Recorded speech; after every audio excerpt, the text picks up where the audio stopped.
Today we are going to study about ecological niche and the types of ecological niche. An ecological niche refers to the role or position that an organism occupies within an ecosystem, including all of its interactions with biotic and abiotic factors. There are several types of ecological niches.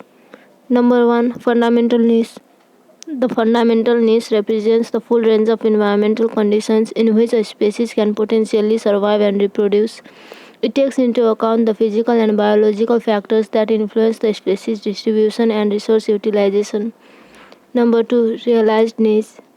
The realized niche refers to the actual range of environmental conditions and resources that a species occupies in the presence of competing species or other limiting factors. It is often narrower than the fundamental niche due to biotic interactions and ecological constraints.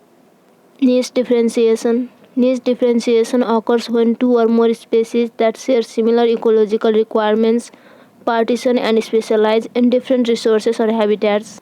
This reduces competition between them, allowing coexistence within the same ecosystem.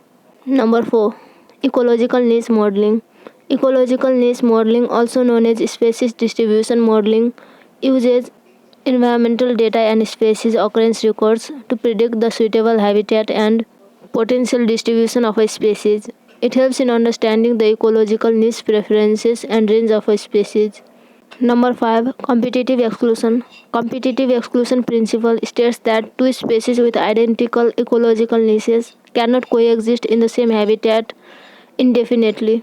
One species will outcompete the other, leading to the exclusion of the less adapted species from that particular niche. Number 6. Niche overlap. Niche overlap occurs when two or more species share similar ecological requirements and compete for the same resources. This can lead to intense competition and may result in niche partitioning or exclusion. These are some of the types of ecological niche. If you did not understand anything, you can write in the comment section below. Another important topic for the exam, Liebig's law of the minimum, is discussed in this video. You can click on the video to watch it.